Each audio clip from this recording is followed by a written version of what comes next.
it anymore. It's No, no, there's a whole, they got a whole setup in the middle of the mall, thousands of them. uh, It's nice to look at. yeah. All right. Give me a sec. I'll bring this up.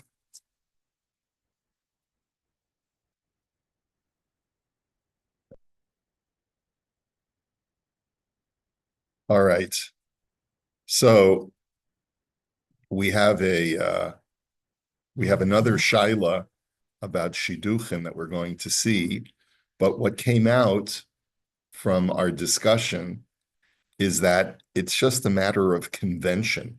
We don't really have any sort of biblical or rabbinic source, certainly nothing that goes back to the times of the Talmud, to determine that the opener should get a third and the closer should get two-thirds. But that seems to be a convention that formed over the course of time. And it was probably based on what was observed in secular traditions of brokerages, people who were brokers on making deals, and they probably just transferred that convention over to shidduchim. So let me just share the screen here. Okay. All right. So here's the next shaila. Ani osek b'shiduchim. Next shaila. I deal with shidduchim. V'shidachti le'ize bachur shidduch hagun. And I set up a young man with a nice shidduch, a nice young lady. V'cha'e sagru vort v'hachatan eno me'unyan l'shalem. And they just had the vort, mazel tov. Chassan is not interested in paying. The toein kilo shidachti lo klum. And he claims I never set him up. Ha'im ani achol letovo l'din Torah. Can I take him to a din Torah? That's the question. The chassan or his family is claiming that I didn't do anything. Okay, so this, I guess, could happen. Bedine mamanis, so the tshuva is bedine mamanis sorach lishmoa shnei hatzdadim k'dei lifsok et halacha. So in all financial disputes, you have to hear both sides in order to know what the proper halacha is. Avol omer raket hadin avol lo lema'aseh. So Rav Sharaga says, I'm going to tell you the halacha. In other words, I haven't heard the chassan side. I can't tell you whether you're entitled to shadchanas or not, but let me just tell you the din. And but I can't tell you what you're really entitled to until I hear his side of the story. So Rav Sharaga is being very cautious. He's essentially saying, you're asking me for legal advice. I can't tell you what you are and are not entitled to unless I hear the other side. Like, why in the world is he claiming that you're not entitled to anything? Okay. Now, Hagimara, let me just see what does he says in the footnote. He just quotes the Gemara. Minayin l'dayan shelo yishma divrei baldin kodem sheyavo baldin chavero. From where do we know that a judge should not hear only one argument before having both litigants in front of him? Talmud loymar midavar sheker tirchak. And therefore the Torah says you must distance yourself from falsehood. Of a Sanhedrin, ma'iti la midichtiv shamoa ben achechem. The Gemara in Sanhedrin, which you probably just saw in the Daf Yomi, brings it from a different source, which is shamoa ben achechem. Listen from amongst your brethren. In other words, the two brothers must be present. V'chei nifsak lahalacha b'shulchan aruch, and that's also brought in Shulchan Aruch. There are times when I've been asked to adjudicate on a halachic matter in a dispute between two people, and I try not to hear too much of the case. If the person says, we have a dispute, I want you to paskin for us, I'll just say, well, just tell me what is it about? Just give me the overview, because I don't want to get into the details before I hear both sides. Okay, so Hagimara omeret b'masechet Shavuos, Reuven shetoveya es Shimon mana. So Reuven has a claim against Shimon, and he says, Mana li biyadcha. Reuven says, Shimon, you owe me $100. V'Shimon toin ein lecha biyadi klum. And Shimon says, I owe you nothing. So then patur. So Shimon does not have to pay. Kaven shahamotzi mechavero olav haraya. Because if a person wishes to extract funds from another person, he has to bring proof. You can't just say, well, verbally, I remember I lent you this money and you never paid me back. Bring proof. Was there a promissory note signed? Like, on what basis do you have this? Uvigemara sham, Amar Rav Nachman, umashbian oto shvuas eses. But Rav Nachman adds to that even though biblically there's no obligation for Shimon to swear in that case, the rabbis impose a rabbinic oath just to make sure that Shimon is not trying to get out of his obligation. V'chein pasuk maran b'shulchan aruch dim omer lo manali biyadcha v'lo omer lo hayu dvarim me'olam tzarach lihishava shavuos heses. And that's the psak of the Shulchan Aruch. V'harama b'sof hasimin kasav di'im tava schar shadchanus v'hasheni kofer b'toin shloshidich lo o shar ta'anot. The Rama, at the end of that chapter, deals specifically with the case of someone who is making a claim of shadchanus. He says, if a person says, you owe me shadchanus for having set you up, and the other person says, you never set me up, or you never, or any other claim, dino kibishar tiviot mamon v'tzarach liyishava, then an oath can be imposed. Now, today, we don't do oaths. So let's see, how this translates into practical halacha, since it was codified in the 16th century. Ulam ha-Mordechai kosav de'im ha-Baal habayit omer l'shadchan lo hiskarticha me'olam. The Mordechai opines that if the person who was set up, either the chassan himself or the chassan's father, says, you never I never hired you to be a shadchan for my son. Neman below shvua, deleka drora dimamona klal. So in that case, even in the times when we did impose a shvua, no shvua is necessary, because what you don't have here is what's called a drora dimamona.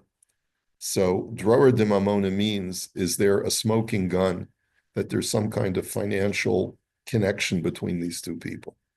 In other words, where there's some indication that they've had dealings in the past, and a person Shimon denies owing Reuven money, even though they've had financial interactions, that's where the rabbis would step in and say, let Shimon take the shvua. However, if there's no drora de mamona, there's no connection at all of circumstantial kind of. Yeah.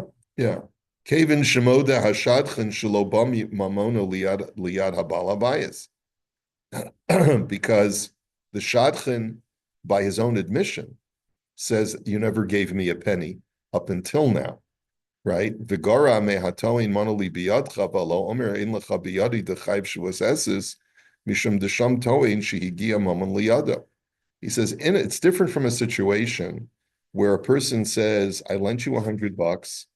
Yes, you did, and I paid you back, so I owe you nothing. So that's what's called a drora de mamona. There's an admission that there was some history, financial interaction history. So that's where the rabbis say you have to take a shvua. But here, there is no history whatsoever of exchange of money. V'chein yesh lefarish hahidaber kol hanishbain de'im omar habalabayis lepoa lo scharticha me'olam de'im neman below shvua. That's the reason why, if a guy comes to my door and says, you owe me $500 for fixing your pipes, and the guy says, I don't know what you're talking about. I never hired a plumber. I never hired a plumber at all. So then he doesn't even have to take a shvua, because it's like he's saying, you're just coming out of nowhere. B'chein kasav harav hashoel b'shut maharam mi Rutenberg.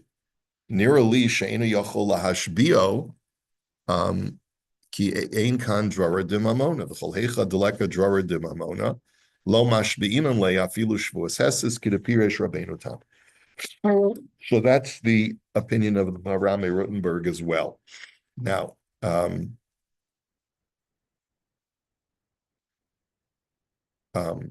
In other words, there was a person presenting a question to the Marami Rotenberg, and that's what he wrote. So that there can be no shavua when there's no history of financial dealings.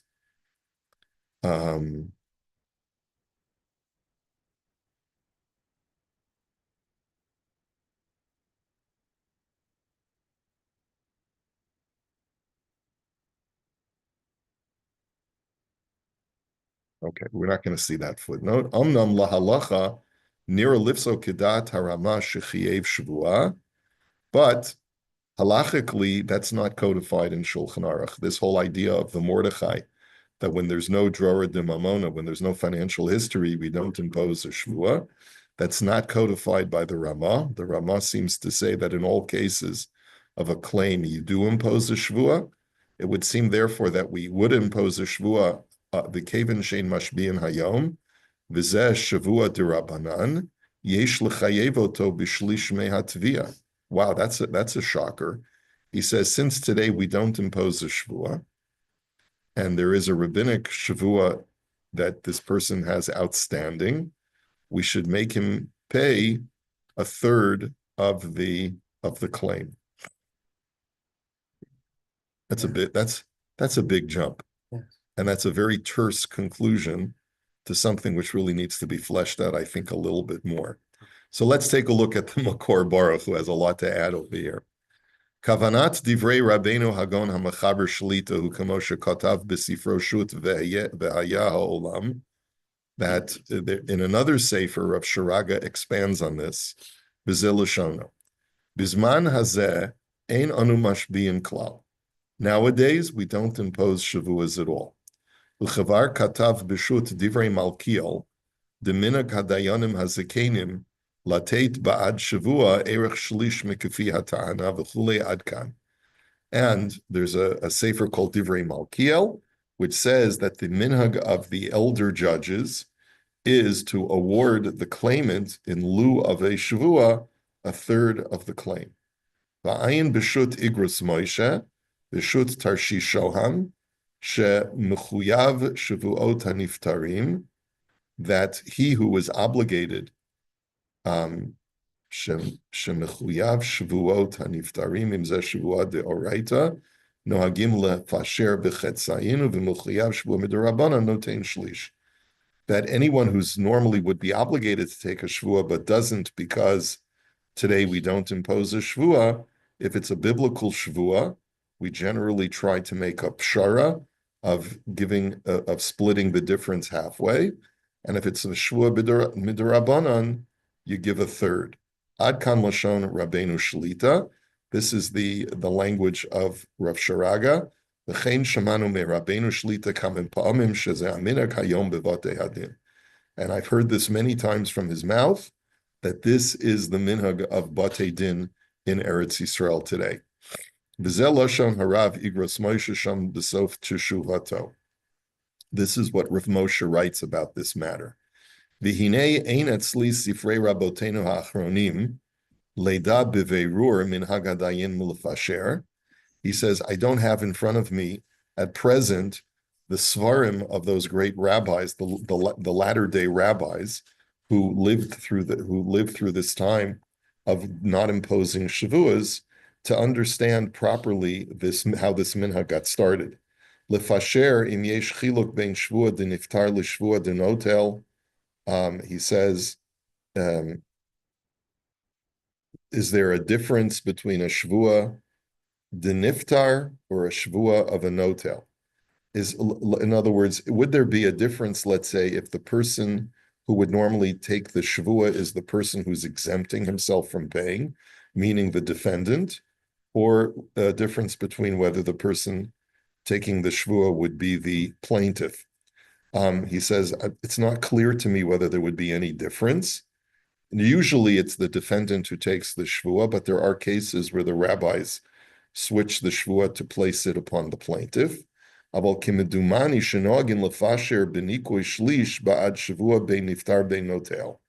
it would seem to me that it doesn't make a difference. And whenever there's a shvua that we don't impose, the defendant should pay a third of the claim. Avol kevin she'en lazeh makor gadol migemara uposkim harishonim, ein ze inyan muchlat, v'hakol lefi ra'ot einei hadayan. But since there is really no basis for this halacha, just like we saw previously, the opener and the closer, right? And there's no real basis for this. It's not an absolute law that is binding in all cases, but everything should go according to the discretion of the dayanim. Ki lefa'amim nikar she'eino rotze lishava mishum shehu sheker uvazet tzarich lefasher litein yoter. Sometimes you can tell that the defendant is lying, and the reason why he insists that he's not taking a shvua is because he really knows that he's liable, and there you have to make a pshara to assess him more than a third.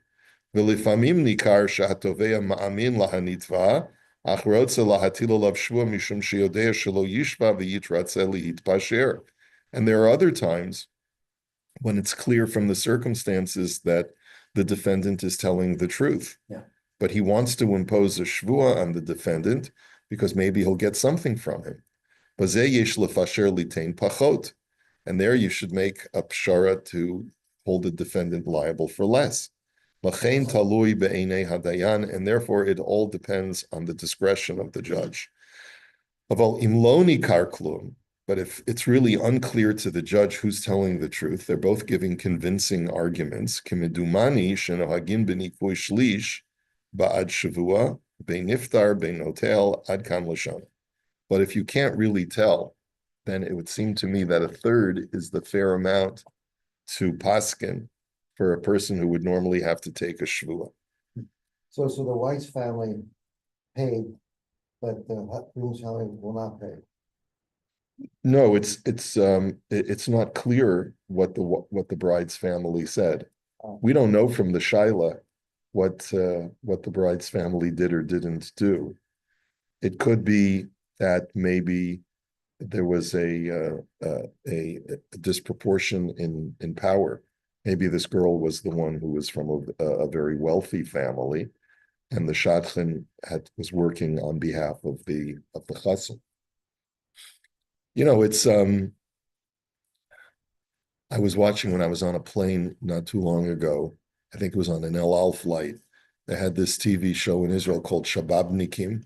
I don't know if have you seen it? Yeah. It's about yeshiva guys who are a little bit wild, you know, that they're not really that good of students.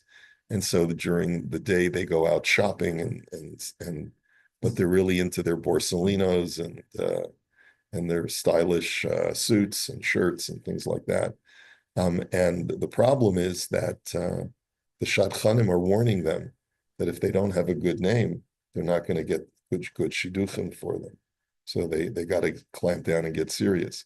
It's like it's a real social factor in many social circles in Israel in the Haredi system. So you have to be really shadchanis is a real serious issue. Yeah. And there's 1/3, 2/3 thing. I mean, that's why I guess it is important that the judges understand, because the claimant could just gross up the amount, say, I'm going to get a third, so I'll just claim higher amounts, so the third I get is the amount that I want. Right? So, I mean, if this is known that he'll get a third of whatever he claims, surely there has to be some evidence, right? Yeah, there has to be some evidence. Certainly, when it comes to shadchanis, there is a standard that Right, the no, I was just thinking about judges it will general, use. Yeah. But I guess the bottom line is that everything should be in writing. Yeah, you have to put everything in writing. Yeah. I don't know that we would necessarily apply the 1/3 standard in all cases. Right. Certainly, if they take you to Beis Din, the Beis Din may, at their discretion, Beis Din always tries to do something called pshar. They try to always create a compromise position so that no one walks out empty-handed from Beis Din.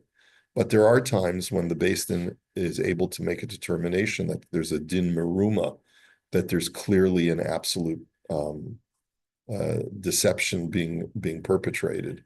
And when they perceive that, they will come down hard on the party that they suspect of deception. I've been a party to that also. Okay, let's go on to the next shaila. Nadav kesef litzdaka v'shachach lami. A person pledged money for charity, but he doesn't remember to whom he pledged it. Okay, so here's the shaila. That's a little strange, right? How can you not remember? So aliti laTorah, it's one thing to forget the pledge. It's another thing to remember the pledge and not remember who it's for. Alisi laTorah biyom Shabbat Kodesh v'hit nadavti sikum nichbad. I got an aliyah on Shabbos and I pledged a respectable amount. Ach ani lo zocher lemi yi'adati et hasikum hanal. But I don't remember to whom I pledged. And there they give you, in this particular synagogue, they give you a choice. Im lebeit hakneset o legamach o lekolel shebebeis hakneses. They give you three options. You can either pledge the money to the shul, you can pledge it to the charity fund, which is used for chesed, for the poor, or you can pledge it for the kolel that's in the shul. Okay? The gam hagabai lo zocher. The gabai doesn't remember either. Ma alai la'asot. What should I do? Let's give a third to each. Third. Give a third to each? That would be the simplest answer, right? Okay. Okay. Let's take a look. Chasav bahagos Mordechai shekol safek leket shehu matnos aniyim dino koleket v'tzarach latet oto la'aniyim. Okay, so there's something called leket. Does anyone remember what leket is? It's a certain gleaning in the field. So it's not the one where you forget to go to a part of the field, but while you're gathering, you drop certain sheaves. So whatever you drop, you have to leave for the poor. Now, if you're not sure whether you dropped a particular stalk of wheat or not, you have to give it to the poor. Kimavur b'Yerushalmi minayin shesafek leket leket. How do you know that anything that's in doubt should go for leket? Shenamar ani varash hatzdiku. That it says in Tehillim, do justice with the poor and the downtrodden. Hatzdikehu b'matanotav, which we translate as be charitable with his gifts. Err on the side of charity. V'cheshem she'omrim hatzdikehu b'matanotav, kach omrim hatzdikehu b'tzedakah. B'tzedakah gam ke nikret matanan. The same thing is true not just with leket, but all forms of charity. Be charitable with your charity. And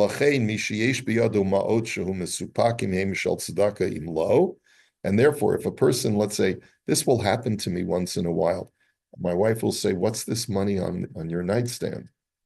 Because, I don't know. What am I doing with this money? Why did I take it out of my pocket? Took it out. Usually, when someone gives me tzedakah money, I put it in my shirt pocket, not in my wallet. And so, it must be. I'm not 100% sure because it could be that it's my money and I just took out the change out of my other pocket. But anytime you have a safek, give it to tzedakah. Chayev latet otam litzdaka adkan devarav. And this is the Mordechai, and v'chei nifsak lahalacha b'shulchan aruch, and this is what's brought lahalacha. Okay, but that's not exactly what we're talking about. We're talking about where you owe money to tzedakah, you just don't know which charity. So, but in the standard case that we've just mentioned, if you have money and you're not sure whether it was designated for tzedakah or not, you should err on the side of using it for charity. The katav b'tshuvat chatam sofer, the ba'ofen sheyodea b'vadaut shuhu nadar litzedakah, ela shuhu misupak le'ezet tzedakah nadar. The Chassam Sofer addresses our case. You know for sure you pledged something to charity, but you just don't know which charity you pledged it to. Kevin sheyesh kan safek isura shu tzarach latzeit yedei nidro.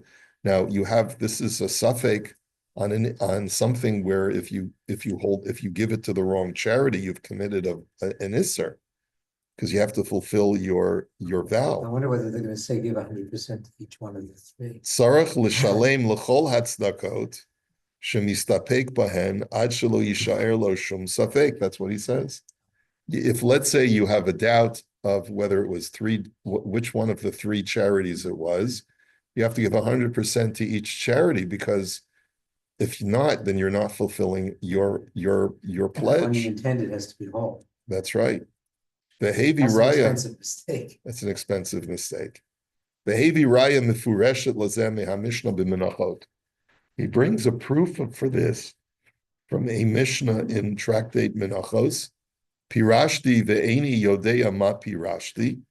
If a person says, I know I pledged to bring something to the temple, but I don't know what I pledged, Yehemevi ad sheyomer lo lekach nitkavanti. He has to bring every variety of korban until he knows for sure that he didn't mean, oh no, certainly didn't, like, in other words, I know it was a certain kind of mincha. I know I wasn't thinking about birds. I know I was thinking about flower offerings, but I don't remember whether it was a deep pan flower offering or a griddle offering, like minchas marcheshes, minchas machvas. I don't remember what kind of mincha I had pledged. Klomar, Adam shenadar mincha v'hu lo zocher eza mincha nadar. Really, what it's referring to is if a person pledged a mincha offering, a flower offering to the temple, but he doesn't remember which kind, tzarech lahavi et kol sugei hamenachot ad sheyetzei michlal safek. He's got to bring every variety of mincha so that he exhausts all possibilities until he says, I know for sure it wasn't this kind of mincha. Okay, the siyim sham hachatam sofer she'af al pi shekein anachnu morim lechatchila la'adam kazeh shemusupak le'izet tzedakah taram. The conclusion of the chasam sofer is that that's really the lechatchila, okay, and that's what we would tell a person if he can afford it. Mikol makom efshar l'chayvu l'shalim l'cholecha, but we can't obligate him to pay the full amount to each charity. Ki im yirtze yochol lahaniach et hakesef beineim u'lihistalek.